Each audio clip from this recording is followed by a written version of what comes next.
नमस्कार and welcome you to world affairs. मैं हूं प्रशांत वन। नाउ रिसेंटली आपने बहुत सी रिपोर्ट्स देखी होंगी, वहां पर यह बताया जा रहा है कि जो ह्यूमैनिटेरियन एड इंडिया प्रोवाइड करता है अफगानिस्तान को, ये एक्चुअली स्मगल की जा रही है अफगानिस्तान के बाहर और ये होर्ड की जा रही है पाकिस्तान में।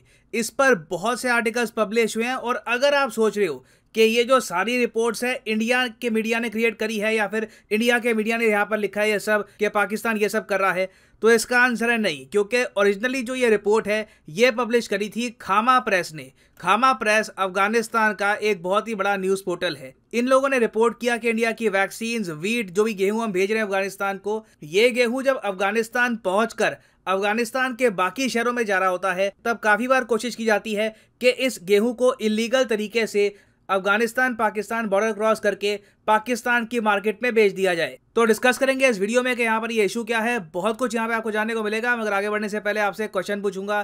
क्वेश्चन ये है कि यूनाइटेड नेशंस ने हाल ही में ऑब्जर्व किया था वर्ल्ड फूड सेफ्टी डे, बहुत ही इंपॉर्टेंट डे है। यूएन बहुत एम्फेसिस देता है इस डे को, तो आपको बताना है कि वर्ल्ड फूड सेफ्टी डे हर साल कब आता है, 9 जून, 5 जून, 7 जून या फिर 10 जून। कमेंट सेक्शन में करिए उत्तर, सही आंसर आपको मिलेगा वीडियो के एंड में।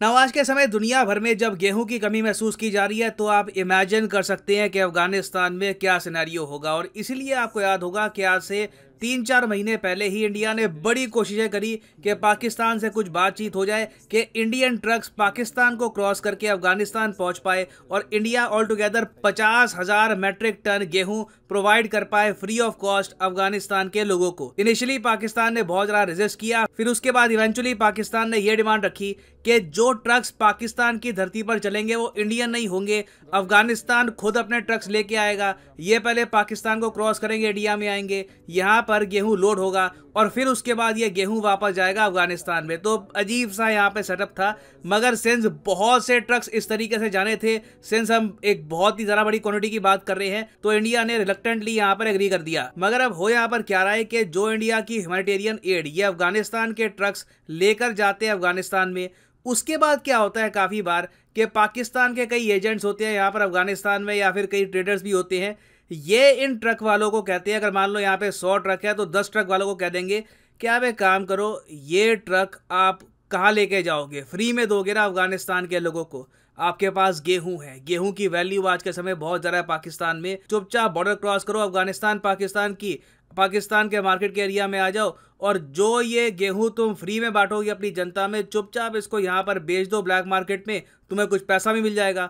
और सिंस अफगानिस्तान एक गरीब देश है, करप्शन भी यहाँ पर बहुत ज़्यादा हाई है, तो काफ़ी बार यहाँ पे कई ड्राइवर्स होते हैं जो पाकिस्तान के एजेंट्स के इन ऑफर को एक्सेप्ट भी कर लेते हैं। नाउ जब मैं कहता हूँ एजेंट, तो मोस्ट प्रॉब्ली यहाँ पे ऐसा नहीं है कि आईएसआई या पाकिस्तान की गवर्नमेंट कोई प्लान बना के बैठी है कि इंडिया का वीट इस तरीके से चोरी करेंगे।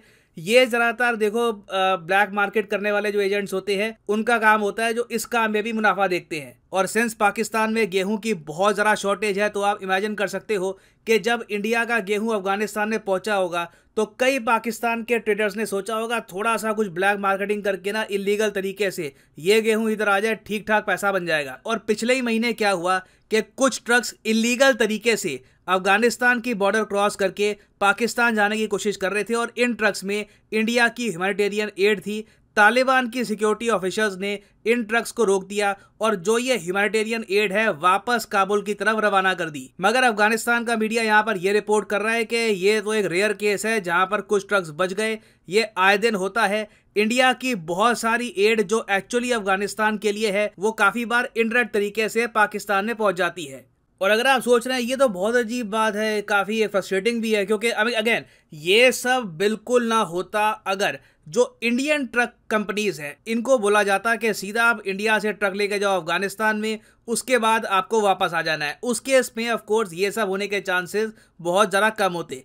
मगर जो इंडिया आज के समय एक्सपीरियंस कर रहा है अफगानिस्तान में, इससे पहले यूएसए भी कर चुका है। आपको जान के हैरानी होगी, बताया जाता है कि यूएसए ने टोटल जो $76 बिलियन खर्चे थे अफगानिस्तान की मिलिट्री को स्ट्रांग करने के लिए, जो अफगानिस्तान की आर्मी बनाई थी जो बाद में तालिबान के सामने बिल्कुल बिखर गई थी, इनको बनाने में जो $76 बिलियन खर्च हुए थे उसमें से आधा पैसा तो अफगानिस्तान में करप्शन में ही इधर उधर चला गया। कोई पॉलिटिशियन खा गया, कहीं पे कोई बड़ा आदमी खा गया। करप्शन एक एपिडेमिक है आज के समय अफगानिस्तान में। कई इनकी एड के पैकेजेस आते हैं, यूएन के, WHO के, अचानक से बीच में ही कहीं गायब हो जाते हैं, गरीब लोगों तक सामान पहुंचता नहीं है। और यहाँ पे आप खुद ही सोच सकते हैं क्या होता होगा। मान लो यूएन की तरफ से बोरियां आई है जी आटे की या फिर चावल की बोरियां आई है आम लोगों के लिए, डेफिनेटली देखो सारी बोरियां तो नहीं मगर आराम से 10-20% बोरियां ये उठा करना जो आसपास के देश है, ईरान, पाकिस्तान, वहां पे जो मार्केट है वहां पे भेज देते हैं। चाहे कुछ पैसा इनको मिलता है मगर थोड़ा बहुत करप्शन यहाँ पर ये लोग कर ही लेते हैं। अब यहाँ पर आप कहोगे सबका सोल्यूशन क्या हो सकता है। सोल्यूशन देखिए यहाँ पर निकालने की ये बात की जा रही है कि इंडिया रूट चेंज कर देगा अफगानिस्तान में एड पहुंचाने का। पाकिस्तान के थ्रू जब भी एड पहुंचाने की कोशिश की जाएगी, करप्शन होने के चांसेस बहुत ज्यादा बढ़ जाएंगे, क्योंकि सारे जो ट्रक्स हैं बहुत सारा टाइम बिताएंगे पाकिस्तान में, फिर इवेंचुअली पहुंचेंगे अफगानिस्तान में। फिर अफगानिस्तान में भी ऑफ कोर्स पाकिस्तान के जो कई ट्रेडर्स हैं उनके एजेंट मौजूद होंगे। तो रिसेंटली जब इंडियन गवर्नमेंट के ऑफिसर्स गए हैं अफगानिस्तान में पहली बार तालिबान से ऑफिशियली मिलने के लिए, बताया जा रहा है कि यहाँ पर इंडिया ने यह भी डिस्कस किया कि क्यों ना एक नया रूट हम यूज करें अफगानिस्तान को एड पहुंचाने का। नया रूट क्या, एक पुराना ट्राइड एंड ट्रस्टेड मेथड है कि ईरान के थ्रू अगर ये गेहूं हम पहुंचाते हैं अफगानिस्तान में तो ज्यादातर जो गेहूं है, मे बी इवन सारा गेहूं, ये जेन्युइनली अफगानिस्तान के जो गरीब लोग हैं वहां तक पहुंच पाएगा। बीच में करप्शन होने के चांसेस रिलेटिवली कम होंगे, क्योंकि जो ट्रक्स ईरान से अफगानिस्तान तक लेके जाएंगे ये कंसाइनमेंट को, या तो वो ईरान के होंगे या फिर इंडिया के होंगे। तो इन द फ्यूचर आप देखोगे मोस्ट प्रॉब्ली इंडिया जो भी गेहूं भेजने वाला है वो एक ऑल्टरनेट रूट से हम भेजेंगे, मगर देखना होगा ये alternate route actually India choose करता कौन सा है ना। खैर वापस आते हैं क्वेश्चन पे कि फूड सेफ्टी डे हम हर साल कब सेलिब्रेट करते हैं। तो सही उत्तर इसका हो गया ऑप्शन सी 7 जून। यहाँ पर आप देख पाओगे 7 जून world food safety day. And finally यहाँ पर मैं ये भी ऐड कर दूं कि आप किसी भी एग्जाम की तैयारी कर रहे हैं, चाहे UPSC, SSC bank, NEET, IIT, JEE, simply जाओ कमेंट सेक्शन में, यहाँ पे आपको लिंक मिलेंगे एग्जाम्स के और यहाँ पे अनअकैडमी के कोर्सेज आप कर सकते हैं purchase with a flat 10% discount. तो फॉर एग्जांपल लेट्स से आपको प्रिपेयर करना है बैंक एग्जाम के लिए, तो क्लिक करिए यहाँ पर सब्सक्रिप्शन लिंक पर और यहाँ पे आप परचेज कर सकते हैं bank exam course for a flat 10% discount. अगर आप 24 महीने का कोर्स परचेज करना चाहते हैं तो यहाँ पे जो रेट आपको दिख रहा है 375 रुपीज पर मंथ, ये पे करने की आवश्यकता नहीं है। सिंपली यहाँ पर कोड यूज करिए PD10 and the prices will just start following. So use the code PD10 and save money. So इसी नोट के साथ ये है वीडियो का अंत। Thank you for listening and as always god bless you all.